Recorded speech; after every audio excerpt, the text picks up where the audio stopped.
You must be able to get to this place in your life where you don't use the evidence of your senses, what your eyes tell you, what your ears tell you.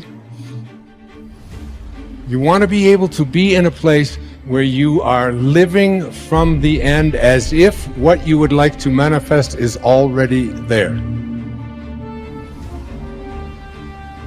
We hold ourselves back with self-limiting beliefs. We tell ourselves that we're limited in some way, when in reality, it's probably not true at all.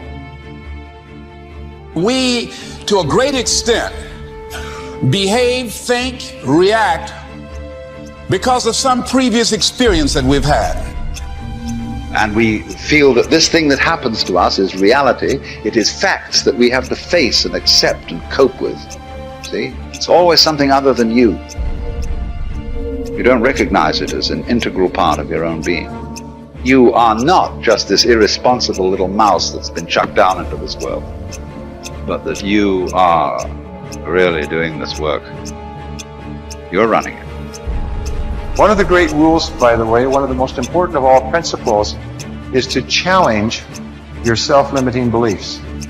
You see, we are all plagued by self-limiting beliefs. Beliefs that we tell ourselves, things that we tell ourselves to hold ourselves back. We shoot ourselves in our own feet and then we admire our own marksmanship. So when you begin to look at your past, give an interpretation that empowers you. That's where I used to be. That's not where I am now. Ask one simple question. How extraordinary can I become? What am I capable of? What are my limits? How far can I push myself? But all by doing one simple thing.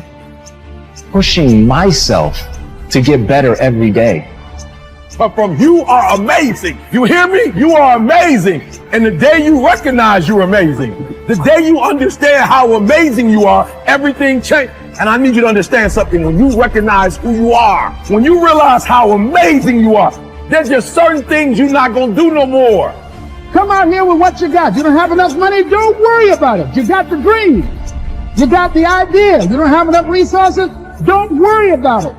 You need some help? Don't worry about it. You get out here in the arena, someone will look at you and become inspired and say, hey, can I help you? But if you're sitting up on the bleachers, nobody's going to ask you anything. You've got to get into the flow of action.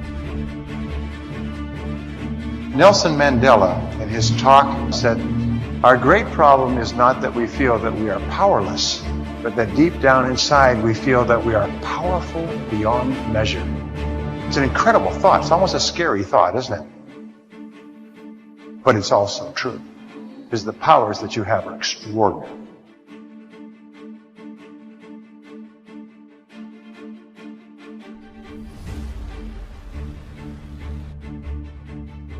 Perception can rewrite the genetic code. When you're under stress, you will rewrite your genes. It's built into every one of your cells. You have genetic engineering genes. The function of these genes is if you find stress that the body cannot seem to get out of, the body will make an effort to change its structure to get out of the problem. And of course, the issue is this. What if your perception wasn't real? And you change your genes? Now you're in deep doo-doo. And we now find a very important fact. 95% of cancer has no genetic linkage. 95% of cancer is a response of the individual cells to their experiencing life. And if you change your experiences, you can change the presence of that cancer. You think 60 to 70,000 thoughts in one day. Out of those 60 to 70,000 thoughts that you think in one day, 90% of those thoughts are the same thoughts as the day before. So if you believe that your thoughts somehow are connected to your life, then the same thoughts always lead to the same choices. The same choices always lead to the same behaviors. The same behaviors create the same experiences, and the same experiences produce the same emotions. And those very same emotions drive the very same thoughts. and your biology, your neurocircuitry, your neurochemistry, your neurohormones, and even your genetic expression is equal to how you think, how you act, and how you feel. And how you think, how you act, and how you feel is called your personality. And your personality creates your personal reality. That's it. So then, if you wanted to create a new personal reality, a new life, then you would have to start thinking about what you've been thinking about and change it. You would have to become aware of your unconscious thoughts and observe them.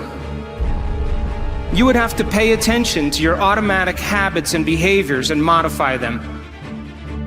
And you would have to look at the emotions you live by every single day that are connected to your past and decide if those emotions belong in your future.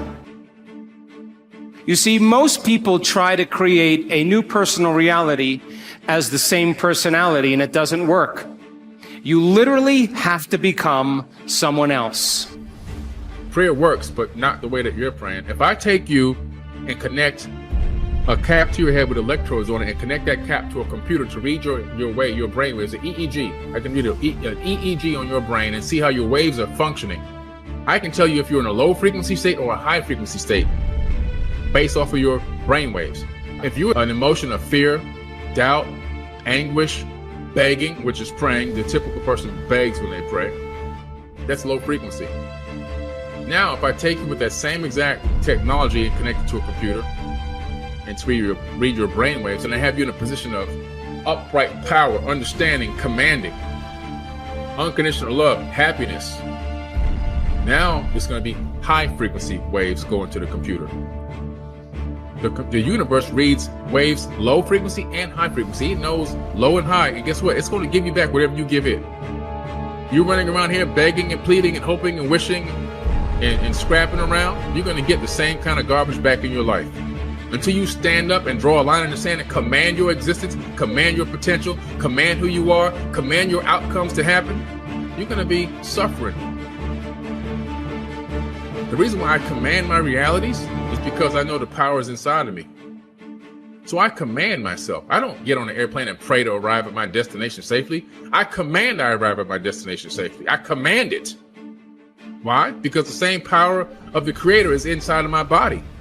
I don't, please help me make sure I get there right on time and I arrive safely. No, that's a slave's mentality. I'm not a slave. I got the power of the Creator flowing through every atom in my body. So that I have a fractal of that power in me, I'm going to command things with confidence. My prayer is, I command it. That's it. I'm done. That's the whole prayer. That's the whole prayer. There's nothing else for me to say. There's nothing else to say. Command it. Walk in your true power. Another major assumption is that we're equivalent to genetic automatons. We have genes, they control us, we don't control the genes, and therefore we're sort of like victims of our heredity. You got cancer running in your family, you say, oh my goodness, I'm going to get the cancer, I got the genes, or Alzheimer's, or diabetes, whatever. This is completely false, because it turns out genes control nothing. It's really the environment that is controlling the genes, and more importantly, our perception of the environment. How we see the world, what we think about the world is adjusting our genetics. So we find out disease, 1% of disease is connected to genetics. 90% or more of disease is connected to how we live in the world, because how we live in the world is altering or affecting our genetic activity. So what we know and what we believe is changing our reality constantly. Right, because the new science is called epigenetics. And what it means is this: our beliefs and how we see the world, we change our genetics. So rather than being victims, which we have believed all the way up to now, we are the masters. We change our genetics just by how we respond to the world. So we can change our responses, which means then we can change our genetics. So we're not victims. And one of the most personally exciting things that happened to my life was to recognize that I was not a victim of my genes or a victim of my society, that I actually am a creator of my life. And once understanding that nature and expressing that creativity, I profoundly changed my life from being a victim to being a master of my creation. And today, I have such a wonderful life that it actually has no comparison to the first 40 years of my life where I lived under the programming that I received as a child. Today, I've created such a joyous, wonderful life that I look forward every day to waking up to have another day on this beautiful planet.